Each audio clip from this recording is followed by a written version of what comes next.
Divide 50,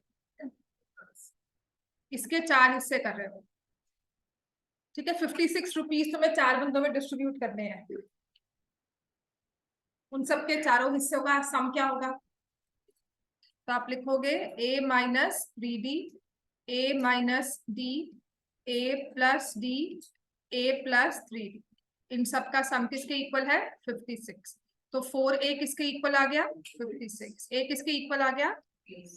14। a equal आ गया 14। तो आपकी ये जो टर्म्स है ना, इसमें एक सिंगल वेरिएबल रह गया। इसका फायदा बस ये है,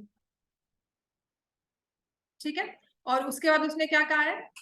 सच दैट, इसके बाद रिलेशन दिया होगा,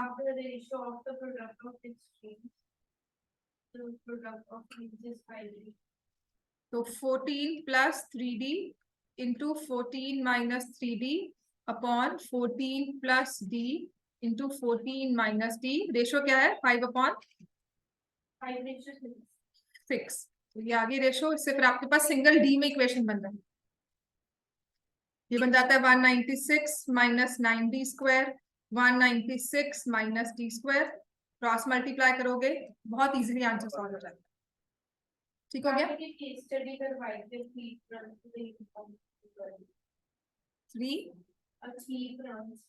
अच्छा, तो पुलिस स्टेशन वाली मैंने आपको क्वेश्चन ना उसमें वर्कशीट में दिया हुआ है मेरे हिसाब से। ये ना आपके एग्जाम्पलर का क्वेश्चन है, या otherwise this is an important question. इसमें क्या दिया होता है? ये हमें वो कंपेयरिंग द वैल्यू, ये मैंने आपको ना वर्कशीट जो शेयर की हुई है ना एपी, उसका 25th क्वेश्चन है। A thief runs with a uniform speed of 100 metres per minute. वो स्पीड वेरी हो सकती है, ऐसा हो सकता है कि कुछ और हो, ठीक है। तो 100 मीटर्स पर मिनट की स्पीड है, राइट। और उसने कहा है आफ्टर 1 मिनट, ये थीफ की स्पीड है। लिख लो इस क्वेश्चन को, this is the speed of the thief. Thief की स्पीड है 100 metres per minute after 1 minute. Policeman उसको चेस करने लग जाता है। After 1 minute policeman starts to chase him. उसको थीफ को पकड़ने के लिए पुलिसमैन उसके पीछे भागा। तो उसके बाद क्या हुआ? पुलिसमैन की स्टार्टिंग स्पीड थी, अब पुलिसमैन किस पैटर्न में रन कर रहा है? उसकी स्टार्टिंग स्पीड है 100 मीटर्स पर मिनट, बट हाँ, he increases his speed by 10 metres per minute every minute, every succeeding minute. हर एक सक्सीडिंग मिनट के साथ उसकी स्पीड जो है वो 10 मीटर्स पर मिनट बढ़ जाती है। 10 मिनट। हाँ, तो जो इसकी स्पीड है पहले मिनट में है 100, फिर उसके मिनट में है 110, फिर है 120। तो वो कहता है कितने टाइम में थीफ जो है वो, या पुलिसमैन जो है वो थीफ को पकड़ लेगा, कितने टाइम के बाद, ठीक है। तो after how many minutes the policeman will catch the thief, right. कितने मिनट, कितने टाइम के बाद पुलिसमैन थीफ को ऐसे पकड़ पाएगा। तो इसमें मैं करती हूँ let the time taken to catch the thief is equal to t minutes. ये टाइम कब लेना है? थीफ के भागने के बाद से कि पुलिसमैन के चेजिंग के बाद से? मैं थीफ के भागने के बाद से लेती हूँ कि थीफ ने भागना शुरू किया और तब से लेकर जब वो पकड़ा गया वो टाइम है t मिनट्स का। t minutes after thief runs. Policeman ने कब स्टार्ट किया था? 1 मिनट के बाद, ठीक हो गया। पुलिसमैन ने कब स्टार्ट किया था? 1 मिनट के बाद। तो अगर थीफ रन कर रहा है t मिनट्स के लिए, पुलिसमैन कितना रन करेगा? t minus 1। After 1 minute thief ने स्टार्ट किया, वो भाग रहा है, वो तब आपका, अगर आपने आफ्टर पुलिसमैन रन का, मैं अगर हम लॉजिक ले रहे हैं उस हिसाब से तो नहीं बच्चा, उसकी स्पीड बढ़ रही है, पहले 10, फिर 120, फिर 130। हाँ, उस हिसाब से फिर लगेगी। 10 मिनट थोड़ी ना होंगे, इसलिए मैं ये पूछ रहा था। आपने टी लेना क्या है? क्वेश्चन में पूछा क्या है? After how many minutes after the policeman runs he manages to catch the thief, after how many minutes the thief is caught, ठीक है। तो इसमें मेरे को पास जो क्वेश्चन है उसने लिखा है after how many minutes the policeman will catch the thief। तो मैं स्टार्टिंग ले रही हूँ कि जब थीफ ने भागना शुरू किया। अगर तुमने इसको टी लिया है तो पुलिसमैन का T+1 हो जाएगा, थीफ का T+, नहीं बिल्कुल सेम होगा। समझ में आ गया? पुलिसमैन हमेशा 1 मिनट कम भागेगा। पुलिस थीफ को एक लीड मिली हुई है 1 मिनट की, अगर पुलिसमैन भी साथ ही भाग लिया तो उसको पकड़ लिया। 1 मिनट उसको टाइम गैप मिल गया भागने का, उसके बाद पुलिस अलर्ट हुई, उसने भागना शुरू किया, तो 1 मिनट में वो 100 मीटर आगे चला गया होगा। तो बेसिकली अब पुलिसमैन को ये 100 मीटर का डिस्टेंस कवर करना है, क्योंकि उसकी तो कांस्टेंट स्पीड है, वो बढ़ा नहीं रहा। समझ में आ गया? यही चीजें हैं जो अगर आप देखो, आप तो थीफ और पुलिसमैन को देख रहे हो ना, this is the basic thing कि अगर हमें किसी को ओवरटेक करना है, या प्लस अगर एस्ट्रोनॉमिकली देखोगे तो आपके प्लैनेट्स की फिक्स स्पीड होती है, तो हम कैसे प्रिडिक्ट करते हैं कितने टाइम के बाद यहाँ आकर उसको हिट करेंगे, इसको हिट करेंगे। समझ में आ गया? आगे बताते, ये समझ में आ गया? तो थीफ तो कांस्टेंट स्पीड पे भाग रहा है, उसकी तो एक भी में नहीं चल रही, तो थीफ ने 100 मीटर्स पर मिनट के स्पीड पर T मिनट्स में कितने मीटर्स कवर किया होगा। तो this is distance covered by thief, covered by thief in T minutes. पता होता क्या है, जब स्कूल में मैम करवा देती है तो समझने में होता है नहीं समझना है, जब मैं करवाती हूँ तो मैम क्या है, छोड़ो रहने दो। क्वेश्चन सच में मैंने कहा था मैं करवाऊंगी, क्योंकि ये केस स्टडी में बहुत अच्छे से बन के आता है। ठीक है, वो इसलिए क्योंकि आपने मेरे साथ एक कंफर्ट लेवल अचीव किया हुआ है। अगर मैम के साथ कर लोगे वहां समझ में आएगा, या फिर हम मैथ्स में रिलेट होता है कि हम सारे मेथड समझ लेते हैं। ठीक है, कुछ नहीं है। Distance covered by thief in T minutes, that is 100 into T, distance into speed, sorry speed into time, है ना। अब देखो, पुलिसमैन ने पहले मिनट में कवर किया 100, दूसरे में कवर किया 110, तीसरे में कवर किया 120, और ये कब तक होगा, कितनी टर्म्स होंगी, T-1, कितनी टर्म्स होंगी, T-1 टर्म्स। ठीक है, तो दोनों इस एपी का सम निकालना है up to T-1 terms, sum of AP up to T-1 terms. कितना डिस्टेंस कवर किया, उसके बाद 130, इसके बाद 140, ये कर रहा है पहले मिनट में 100 कवर, दूसरे मिनट में 200, इसने 100 कवर किया। ठीक है, इसने 100 कवर कर दिया, अब इसका 300 हो गया, इसका कितना हो गया 210, इसका हो गया 400, कर लोगे तो ये आ जाएगा 330, इसका हो गया 500 यहां तक, तो इसके बाद अब 130 आएगा। समझ रहे हो, इसका डिस्टेंस 100 10 से बढ़ रहा है, तो किस नंबर पे आके दोनों मैच कर जाएंगे। फर्स्ट मिनट में इसने चला 100, ये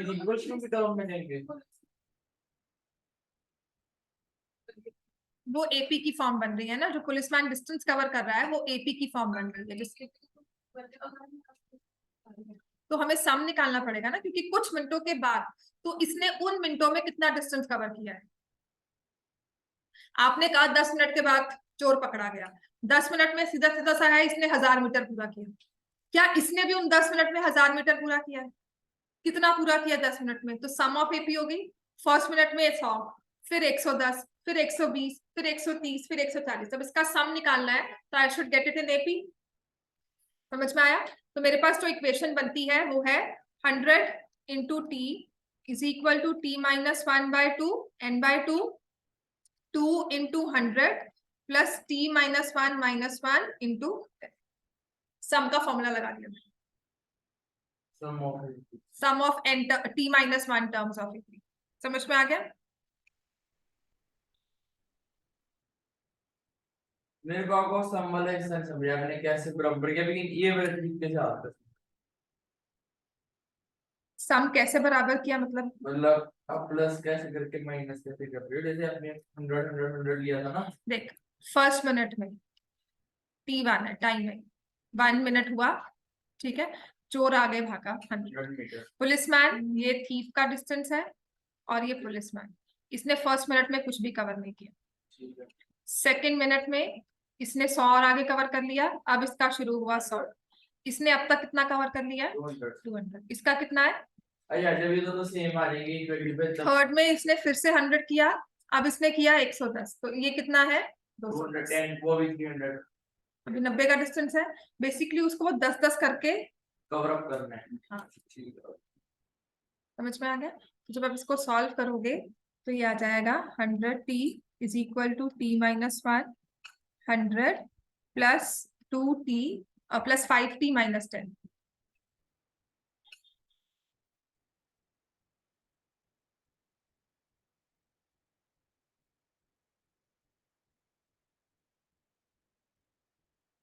हमने बेसिक लिया स्टैंडर्ड लिया? स्टैंडर्ड लिया।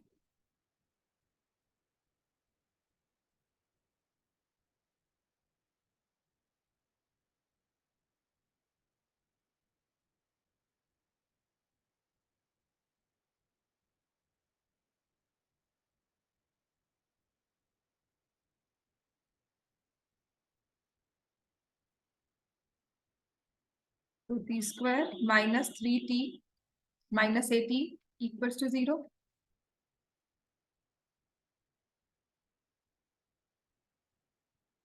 6 मिनट्स में डिस्टेंस कवर। पुलिसमैन के स्टार्टिंग के बाद 5 मिनट, थीफ ने जब रन किया तो 6 मिनट।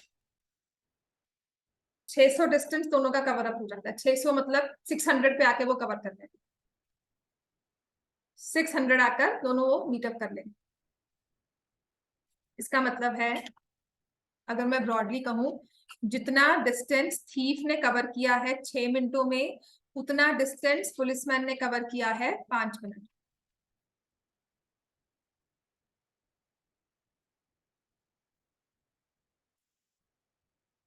ये 1 मिनट का फर्क है।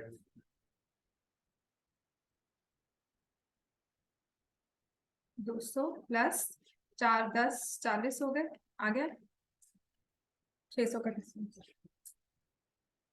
ठीक है, तुमने 10 मिनट कहा था, 10 मिनट नहीं होता, उससे कम टाइम होता है, बिकॉज उसकी एपी बन रही है। ठीक हो गया। अगर वो 110 की स्पीड पे चलता तब 10 मिनट होते कांस्टेंट। 110 की कांस्टेंट स्पीड नहीं है, फिर 120 आ गया, फिर 130 आ गया, सो ऑन। समझ में आ गया बच्चे? इसके अलावा बताओ।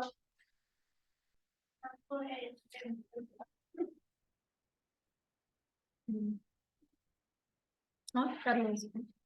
लिख लिया? लिख तो लो, लिख लिया? हाँ जी। तो बेस ऐसे रियल लाइफ में नहीं हो सकता। ये रियल लाइफ से थोड़ा सा लिया हुआ है, इससे इसको लेकर रियल लाइफ को आप समझ सकते हैं। मैं ऐसे कुछ भी रिलेट में नहीं होता।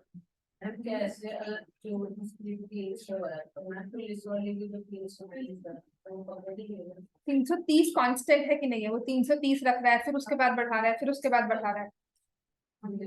ये बेटा हेलीकॉप्टर्स में होता है, प्लेन्स में होता है, जब आपने मिनट्स को कवर अप करना होता है या टाइम आपने गैप कवर करना होता है, तो उस केस में होता है। राइट, ये बहुत बेसिक है। ट्रिग्नो का क्या रोल होता है? साइन मैं कहती हूँ कोई रोल नहीं होता। Seriously this was a video, actually किसी ने बोला था, देयर वाज दिस पर्सन, कोई होगा philosopher type, I don't know the name, but उसने एक चीज बहुत अच्छी कही थी। I still have that video save. उसने कहा आपको मैथ्स कभी काम नहीं आएगी, ये ट्रिग्नोमेट्री पाइथागोरस कभी भी काम नहीं आएगा, but we still study, we still make you teach study maths. हम लोग क्यों पढ़ाते हैं? क्योंकि मैथ्स आपकी ब्रेन के लॉजिक के पोर्शंस खोलती है, और वो चीज आपको हेल्प करती है रियल लाइफ में सरवाइव करने। आप किसी की बात को, सिंपल सी बात है, इन्वेस्टमेंट्स लिखा होता है, investments are subject to market risk, LIC आता है, वो सब आता है, ये प्रीमियम मिलेगा, वो मिलेगा, हमें भी ऐसा करवाया हुआ है। वी इन्वेस्टेड सम मनी और अंडर 5 इयर्स हमें कुछ नहीं मिला, हमारी जो मेन इन्वेस्टमेंट थी उससे भी कम हो गया, राइट? बट हमने रिलायबल सोर्स से किया था, तो शायद इसलिए हमें हुआ। और वी अंडरस्टैंड कि किसमें हमें क्या बेनिफिट मिल रहा है, क्या प्रीमियम है, कितना उसका इंक्रीज होगा, क्या इन्फ्लेशन है, इसके हिसाब से प्रीमियम कितना बढ़ जाएगा 20 साल के बाद। कोई हमें ये सब बातों में उलझा नहीं सकता। इसके लिए मैथ जरूरी है, बिकॉज वो आपके लॉजिक को, आपकी रीजनिंग को ओपन अप करता है। इसके लिए बच्चे पिक्चर क्लिक करके मुझे भेज दो, मैं सारे करवा दूंगी, सारे करवाए हुए सबको, आपको भेजा हुआ है सारा। मैं कुछ नहीं पालती सॉरी सॉल्व मैं कराऊंगी, कोई बात नहीं बच्चे, चिंता नहीं करते हो। फिर मेरे पास क्यों आएगा, मैम सॉल्व करवाने लग गए तो, है ना? मुझे पिक्चर क्लिक कर दो, PDF क्लिक करके भेज दो, मैं ग्रुप में भेज दूंगी, सब सॉल्व करेंगे बैठकर। अभी मैंने ट्रिग्नोमेट्री का टेस्ट किया पूरी क्लास पूरी बंद कर तुम तो ना लेते कम से कम 0। मैम मैं पढ़ के ही गया था। तो पढ़ लेना मैं फिर। तो जानती जबरदस्ती तुम स्कूल जाते क्यों नहीं होता? मेरे को भी एक ऐसे ही भेज दिया तो राखी स्कूल में में प्रॉब्लम थी कोई? मेडिकल जनवरी में लगी है अटेंडेंस पूरी भी खत्म करेंगे। आई स्टिल डोंट अंडरस्टैंड बच्चे इतने कूल आउट कैसे होते हैं। मैं तो इतनी चिल्ड आउट थी नहीं, मतलब मुझे तो होता था कि नहीं जाऊंगा, पता नहीं कहाँ पहाड़ गिर जाएगा, कुछ हो जाएगा। मतलब आई से आप लोग को मैं बोलती हूँ कि ठीक है लाइफ को एंजॉय करो, बिकॉज एट योर स्टेज मैं चिल्ड आउट नहीं थी। मैं लाइफ को बहुत सीरियसली लेती थी, बहुत ज्यादा सीरियसली नहीं। मतलब एक होता है ना कि अगर ये पाथ है तो ऐसे ही चलना है, रूल्स है तो ऐसे ही चलना है, टच से मच नहीं होना, वो चीज थी मेरा हाल था। और सीरियसली अब मैं आपको कहती हूँ चिल्ड आउट करो। लॉकडाउन से पहले हम वैसे ही मैं अब तो बहुत ही चिल्ड आउट हो गई हूँ कि पता है यार ये 1-2 नंबर से सच में कि इसको ऐसे नहीं लिखा। ये मेरे सर भी मुझे कहते टीचर्स ना बहुत वो बनाते हैं कि इसको ऐसे सॉल्व नहीं किया, मेरे मेथड से सॉल्व नहीं किया। कहते आप ये देखो बच्चे ने सॉल्व किया, उसको समझ में आ रहा है, तो ये मेरा और आपका क्या है? राइट, जो उसको समझ में आया उसने सॉल्व कर दिया, तो वाई दिस मेरा आपका। आप ये सब जो बच्चे के बारे में सोचकर कहो कि हाँ उसको आता है, उसने सॉल्व कर दिया, दैट्स इट, जहां मर्जी से सीख कर किया। ये सबसे गंदा लगता है, उससे पढ़कर आए हो चलो जी ये गलत किया, ये गलत किया, ये गलत किया। चलो ये शुरू से आदत होती है, ठीक है? तो मुझे पता लग गया था कि ये टीचर्स की आदत है, भाई मैं नहीं करूंगी कभी भी ये। चलो अब आ जाओ, अब आपका कौन सा वाला क्वेश्चन है, M और N वाला? If m times the n term of n unit is equal to n times the n term of n unit, find its n plus n term.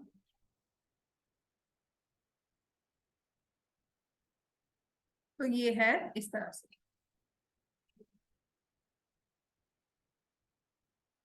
ठीक है, लिख लो इसको। ये ना हमें ये क्वेश्चंस होते थे इन 11th में आते थे, और 11th में आपका लेवल एकदम से बढ़ जाता था पढ़ाई का।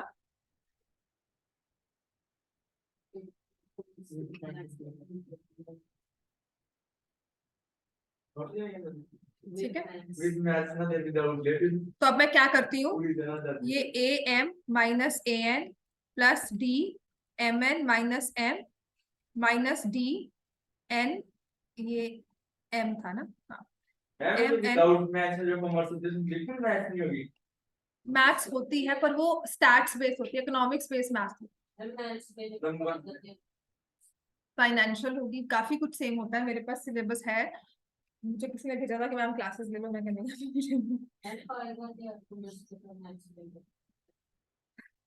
काफी चीजें आगे स्कोप खुल जाता है।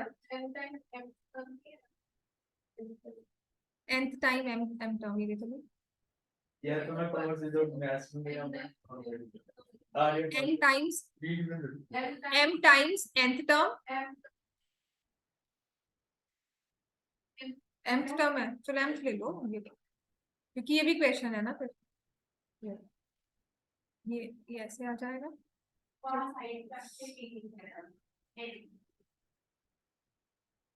एक मिनट दोबारा करते हैं ना, कंफ्यूजिंग हो जाता है।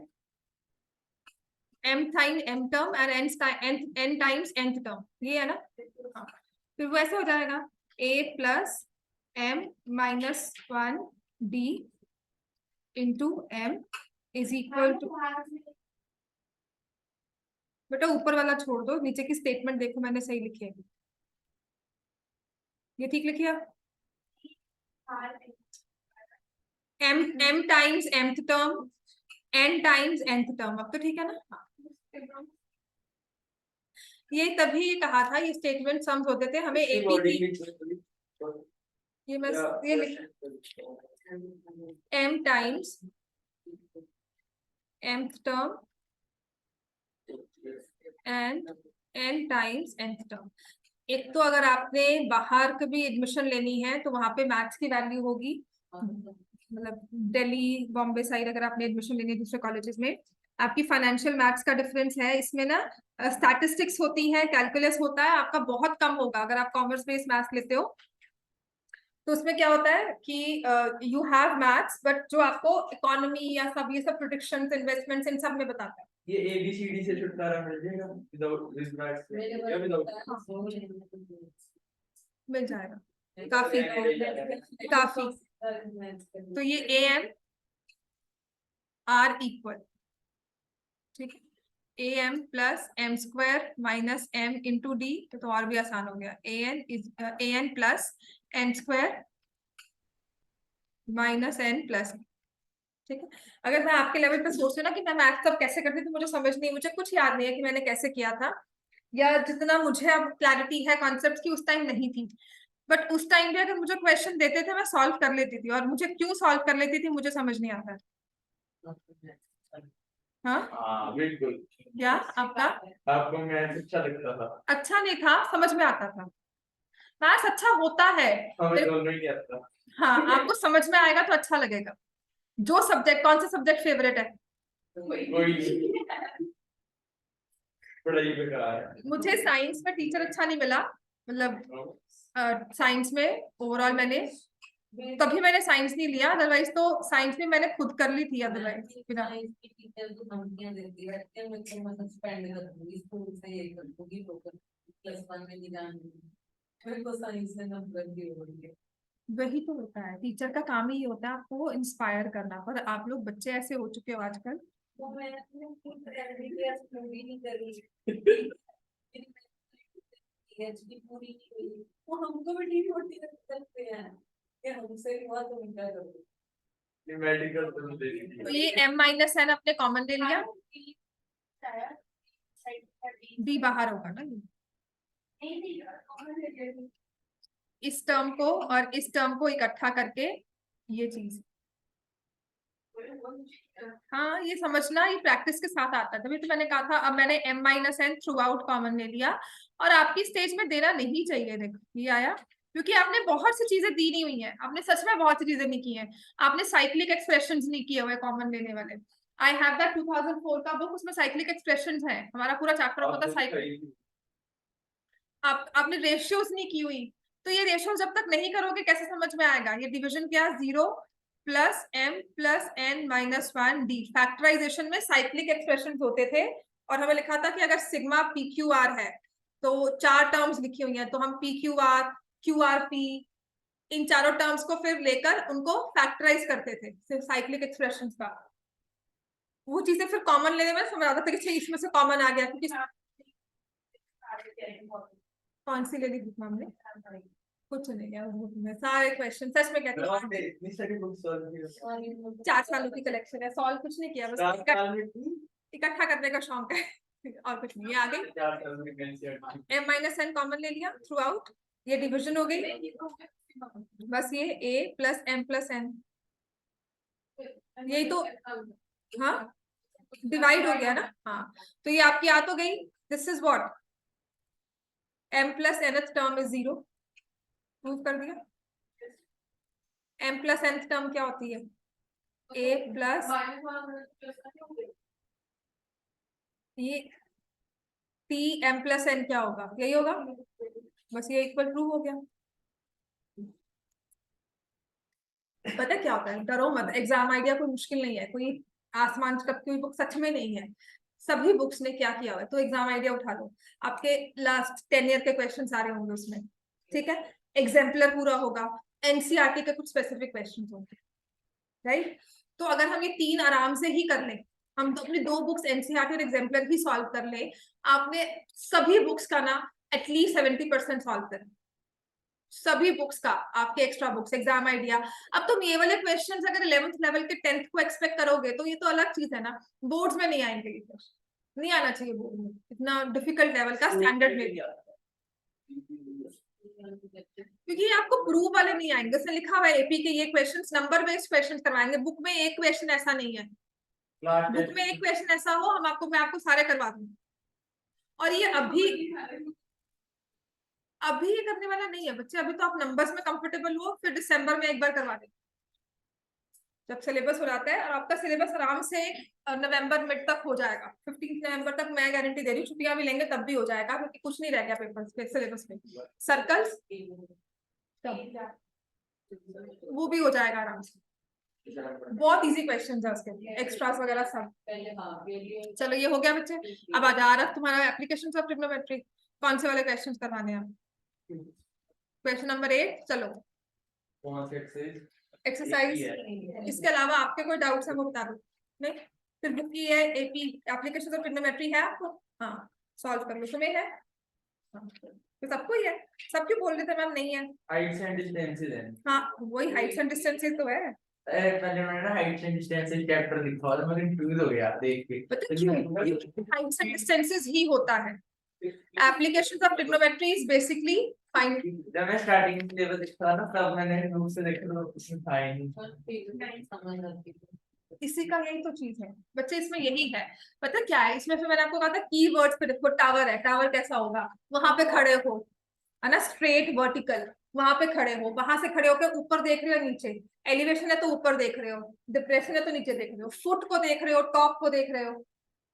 मैं तो स्कूल वाली मैम को पूछने लगा था, किसी लड़की ने पूछा उसकी बेइज्जती कर दी। पता क्या है, ये छोड़ो, see I will not go into discussion क्या किया मैम ने नहीं किया। पता क्या है, मुझे सच में I still remember my sir, क्योंकि वो ना वो एक पुराने टीचर नहीं होते हैं, एज थी जब हम जाते थे वो 70 के राउंड होंगे मेरी टाइम पे। हाँ अब तो उनकी डेथ हो चुकी होगी। हाँ उन्होंने क्या कहा था, वो किसी पंजाबी मीडियम स्कूल से होंगे। ही सेड कि आपको ये इंग्लिश में सिखाया जा रहा है, आपकी मदर टंग जो है वो हिंदी है। मेजोरिटी, हम जितना मर्जी एडवांस हो जाए, हम घर में भी पंजाबी और हिंदी बोलते हैं, है ना। तो कहते जब आप इंग्लिश पढ़ते हो ना आपको डायरेक्टली समझ नहीं आता, कहते आप ट्रांसलेट क्यों नहीं करते इसको। कहते यही चीज अब आपको हिंदी में लिखकर सिखाई जाए ना, डिफिकल्ट वर्ड सुन लो, स्टोरी पढ़ लो हिंदी में, वो बहुत जल्दी समझ में आती है ना। तो एक चीज मैथ्स को समझने का रूल यही है, एक तो कि आपने उसको हिंदी में पढ़ना है कि हिंदी में वो मतलब क्या है, टावर, ठीक है, उसको विजुलाइज करो। दूसरी चीज मेरे फादर ने मुझे सिखाई थी जब लॉ कर रहे थे, कहते आप पूरी लाइन को पढ़ते हो, लॉ कभी समझ नहीं आएगा। पूरी लाइन को वैसे एक लाइन में पढ़ जाते, कहते 3-3 वर्ड्स करके पढ़, हमेशा समझ में आएगा। तो वही चीज मैंने हर रीडिंग में लगाई कि जब मुझे कोई चीज समझ नहीं आती ना, फर्स्ट लाइन में पढ़कर मैं 3-3 अक्षर उसके जोड़ती हूँ, 3-3 वर्ड्स को जोड़ के फिर उसे पढ़ती हूँ। तो ये बेसिक चीजें जो होती है ना, आप एक्सपीरियंस से सीखते हो या आप जब सीखना चाहते हो तब सीखते हो, किसी की बात सुनकर, किसी से कहकर। तो यही चीज मैं सिखाऊंगी। कल आपको साइंस समझ नहीं आती ना, पूरा पैराग्राफ पढ़ते हो कुछ समझ नहीं आता, कुछ नहीं करना, छोड़ो, 3-3 वर्ड्स पढ़ो, फिर 3 का वर्ड्स का समझकर फिर नेक्स्ट 3, फिर नेक्स्ट 3। प्रोसेस स्लो होता है पर विद इन 1 मंथ रिजल्ट देता है। एक चैप्टर को 1 मंथ लगेगा। नहीं बच्चे, एक चैप्टर को 1 मंथ नहीं लगेगा, एक सब्जेक्ट को 1 मंथ के बाद, उसके बाद तुम शूट अप करोगे उसमें, पर वो कंसिस्टेंटली होता है। इट इज नॉट कि एक दिन किया 4 दिन हम भंगड़े डाल रहे हैं, तो मत करना। हाँ ये प्रोसेस सच में कहती हूँ, ये बहुत कंसिस्टेंट होता है, 1 मंथ में रिजल्ट्स देता है ये सारा प्रोसेस। अब क्वेश्चन नंबर 6 में कहा है, a 1.5 tall boy is standing at some distance from 30 meter tall building। क्या 1.5 मीटर, क्वेश्चन नंबर 6 इसने कहा फिगर बता दो। 1.5 मीटर टॉल बॉय, ठीक है बना 1.5 मीटर। 6 उसने कहा फिगर बनवा दो, तो ये मैंने बॉय का ये बना दिया। ऑब्वियसली मुझे स्केचिंग तो करनी नहीं है।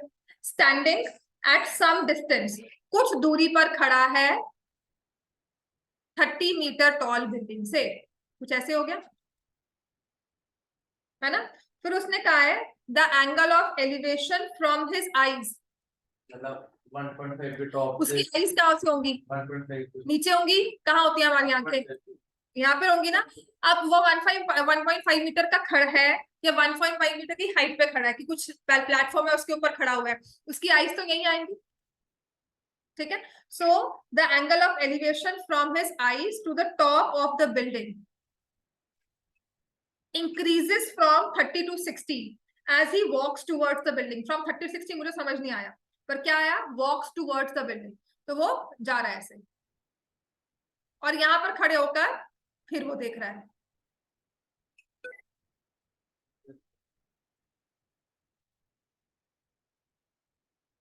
समझ में आया,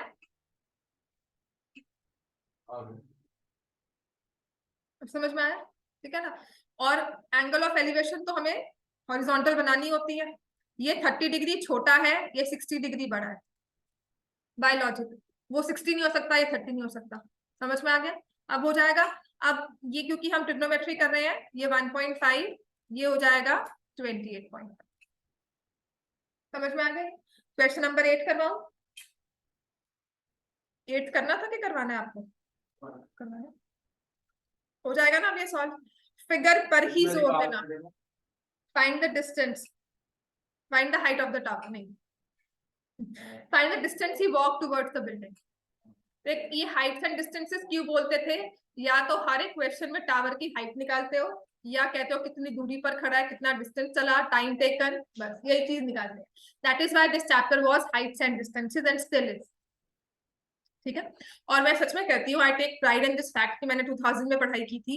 अगर 2010 के बाद मैंने पढ़ाई की होती, सच में कह रही हूँ, हमारे कॉन्सेप्ट इतने अच्छे से क्लियर नहीं होते, क्योंकि काफी चीजें डिलीट कर दी। आप मुझसे पूछते हो ऐसा क्यों होगा, ऐसा कैसे होगा? स्टडी का लेवल, एजुकेशन का लेवल सच में डिटोरेट बहुत किया है, बहुत ज्यादा किया है। पढ़ना तो ज्यादा फिर भी पढ़ते ही है। हाँ, पढ़ना तो फिर भी पढ़ते ही है। Quality of education, quality of education जो है ना, वो डिटोरेट हुई है। वैल्यू, मॉरल बेस्ड एजुकेशन, वो सब डिटोरेट हुई है। प्लस, और किसी ने सच में ये बात कही थी कि अगर किसी कंट्री की रूट्स को हिलाना है ना, कुछ मत करो, उस पर वॉर मत करो, कुछ मत करो, उसकी एजुकेशन खराब कर दो। यूथ एजुकेटेड नहीं निकलेगा, समझ वाला निकलेगा, लॉजिकली नहीं निकलेगा, वो कंट्री वैसे ही बर्बाद हो जाएगी। किसी भी चीज को देख लो, किसी भी देख लो, किसी भी फील्ड में देख लो, right. And one of my uncle is a doctor, used to say कि कभी क्लास में कोई 5 मिनट लेट आता है ना, तो कहते मैं नहीं उसको कुछ बोलता हूँ, मैंने अटेंडेंस कभी किसी की शॉर्ट नहीं की। कहते मैंने कहा मैं क्यों करूंगा, लाइफ विल फेल यू। कल ऑपरेशन थिएटर में तुम्हें 5 मिनट लेट हो जाओगे, वो मरीज मर जाएगा, तुम्हारे पेशेंट्स अपने आप तुम्हें फेल करेंगे। तो life will really fail you अगर आप सिंसियर नहीं हो। वो 5 मिनट क्यों जरूरी है? कहते मैं पंक्चुअल क्यों कहता हूँ आपको, बिकॉज आप इस प्रोफेशन में हो जहाँ पंक्चुअलिटी बहुत मैटर करती है, 1 सेकंड मैटर करता है। तो दिस इज व्हाट वी से, लाइफ में ये चीज समझनी बहुत जरूरी होती है। क्वेश्चन नंबर 8 पे लिख देख क्या लिखा है, स्टैचू 1.6 मीटर टॉल। तो एक स्टैचू है, stands on the top of a pedestal. एक स्टैचू है 1.6 metre tall, stands on the top of a pedestal. तो ये 2 चीजें हैं इसमें, ठीक है। ये स्टैचू ले लिया मैंने, 1.6 metre tall, stands on the top of a pedestal from the point on the ground. अब ग्राउंड तो पेडेस्टल लेवल पर होगा ना, ठीक है। The angle of elevation of the top of the statue is 60 degree and from the same point top of pedestal. समझ में आ गया? हाँ जी।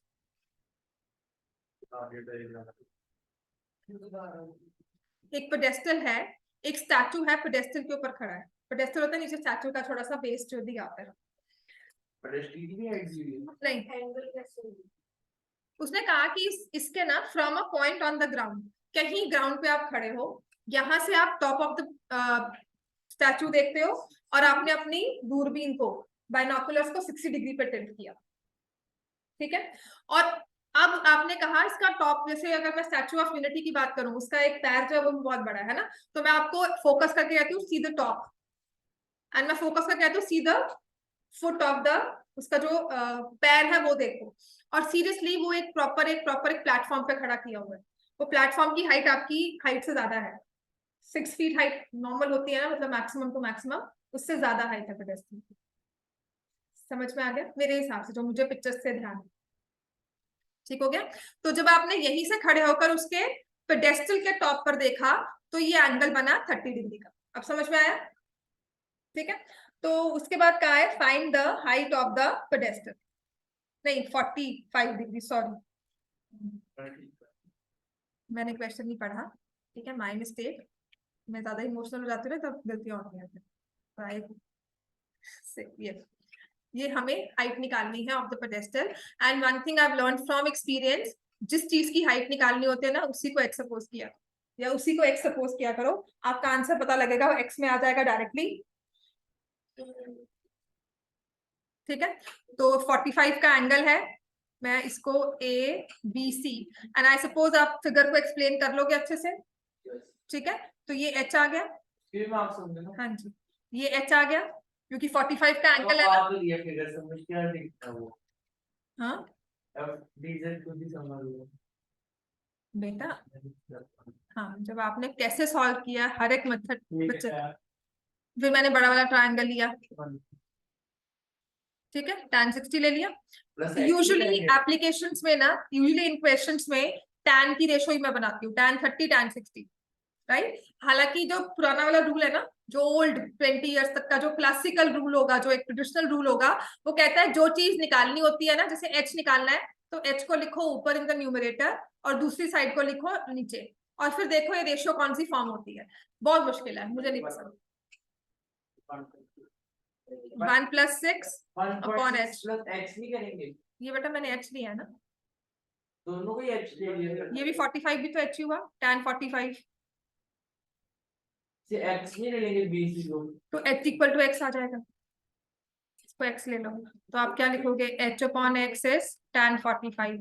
tan 45 क्या होता है, 1। तो जहां tan 45 होता है मुझे पता है कि वो सबसे इजी केस हो जाएगा, क्योंकि उसमें दो साइड्स इक्वल हो जाएंगे। ठीक हो गया।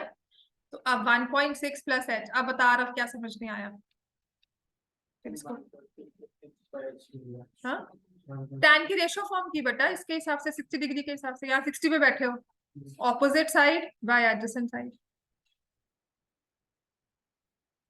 रेशियो फॉर्म की इसके बाद बस। समझ में आ गया, अब समझ में आया है ना। मैंने सिर्फ रेशियो फॉर्म की, अब tan 60 की वैल्यू पुट की, एंड वाई से 2-3 चीजें याद रखो, क्योंकि ना tan 60 याद होगा और बाय डिफॉल्ट ना हम फिर वही वैल्यू यूज करते हैं, हमें cot 60 में घूमना ही नहीं पड़ता।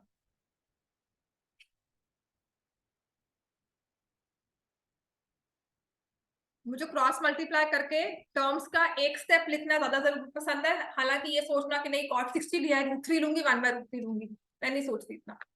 आई सिंपली टेक tan 60 या tan 30 या tan 45। अब h कॉमन, हाँ, h कॉमन ले लेंगे, तो ये आपके पास आ गया 1.6।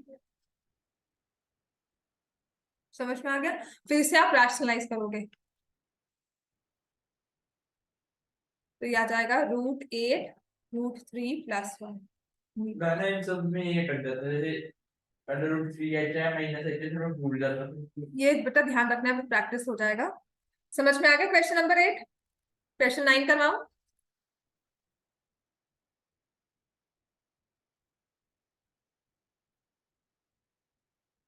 √3 की वैल्यू बनती है 1.732 या 1.73, डिपेंड्स आपको कितना दिया होगा।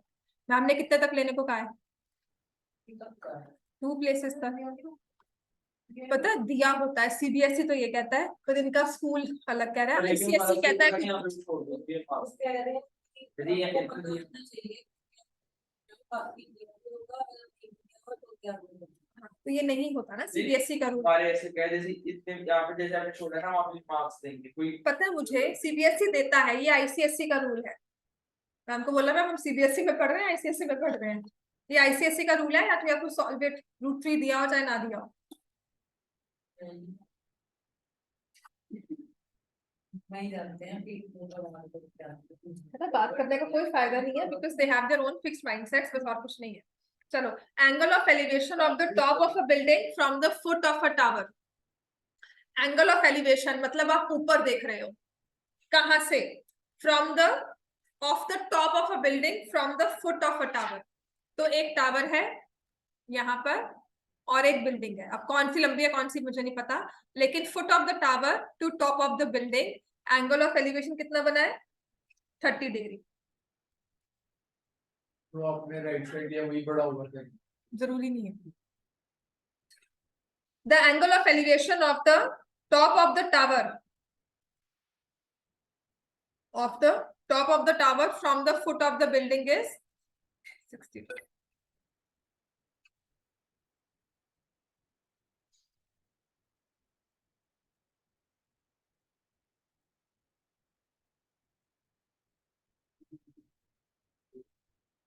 बस इसमें जरूरी क्या है कि आप एंगल सही लो, जो बिल्डिंग से है जो टावर से है, बाकी और कुछ जरूरी नहीं है। ठीक है, find the height of the building, क्योंकि इसमें कॉमन कुछ नहीं है ना, ओवरलैपिंग ऐसा नहीं है।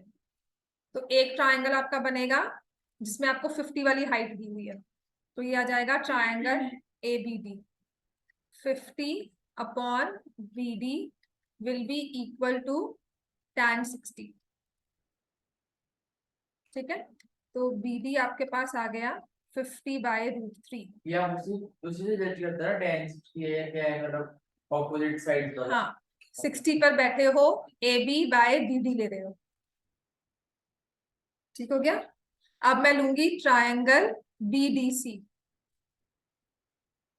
फिर CD अपॉन BD, tan 30 हो गया। देखो मैंने कुछ नहीं किया, मेरी एंगल्स की रेशो भी मुझे पता फिक्स होती है, ठीक है। CD मुझे निकालना है, BD दे दिया 50/√3 और tan 30 होता है 1/√3। अब इसके बाद पहले मैं क्या करूंगी, पहले इस वाली फ्रैक्शन को देखकर √3h upon 50 is equal to 1/√3। अब क्रॉस मल्टीप्लाई कर लो, देखो कितना आसान हो गया। बिल्डिंग छोटी है ना, 50/3 होगी ना।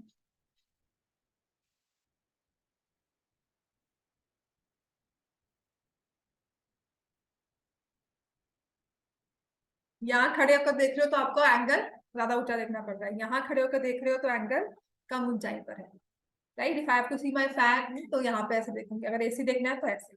ऊंचा कौन है, समझ में आ गया। हाइट हो जाएगी 50/3, height of the building is 50/3। Question number 10, two poles of equal heights are standing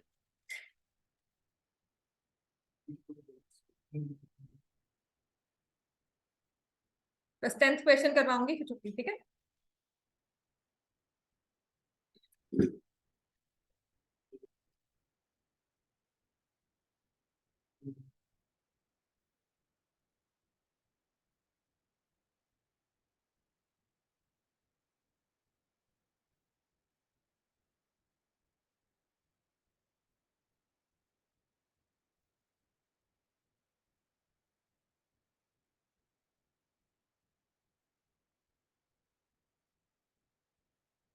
पीछे वाला तो वैसे ही डायग्राम होता है। बस इसमें हाइट क्या होगी, राइट,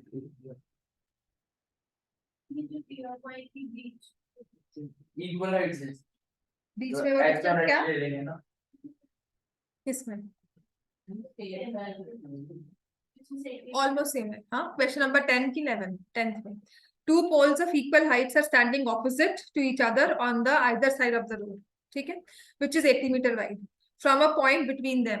तो कहीं भी लेंगे 80 मीटर वाइड के विड्थ हाँ सेम नहीं है, ऑलमोस्ट जैसे दो बिल्डिंग्स आसपास खड़ी है। हाँ, तुमने बना ली इसकी फिगर, हाँ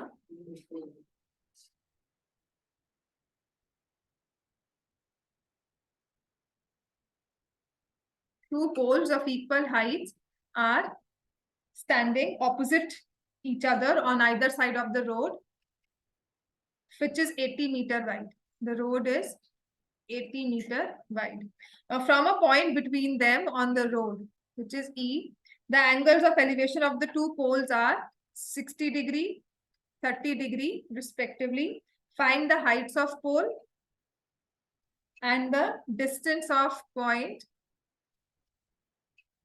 from the poles.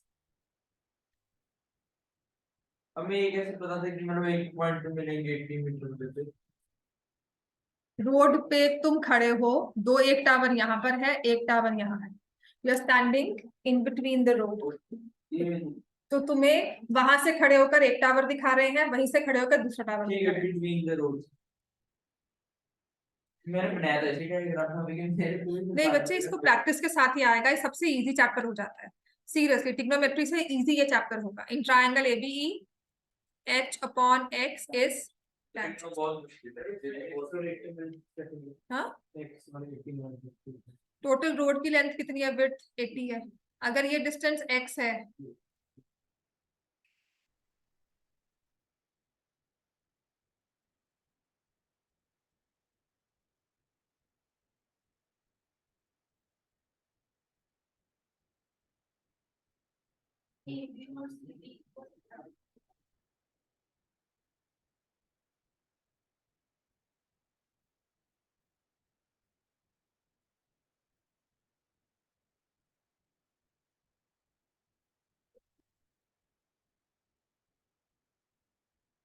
I'll put this value,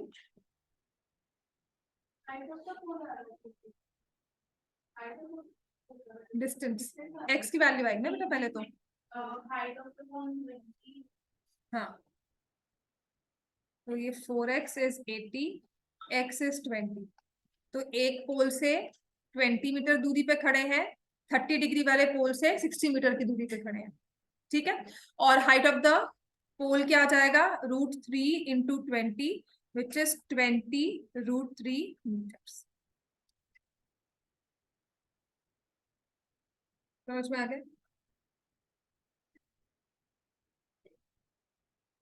सच में कह रही हूँ, ट्रिग्नोमेट्री के क्वेश्चंस तो ये हाइट्स एंड डिस्टेंसेस हैं, इनको ना विजुलाइज करके किया करो, जैसे लिखा है एप्लीकेशन ऑफ ट्रिग्नोमेट्री। वही तो कह रही हूँ, इसको विजुलाइज किया करो, दूसरी वाली नहीं, वो तो प्रैक्टिस के साथ आएगी। प्रैक्टिस बेटा कितनी बारी, अभी एक थोड़ी ना आ जाएगी, 10 बारी, 10 बारी कम से कम, 10 बारी एक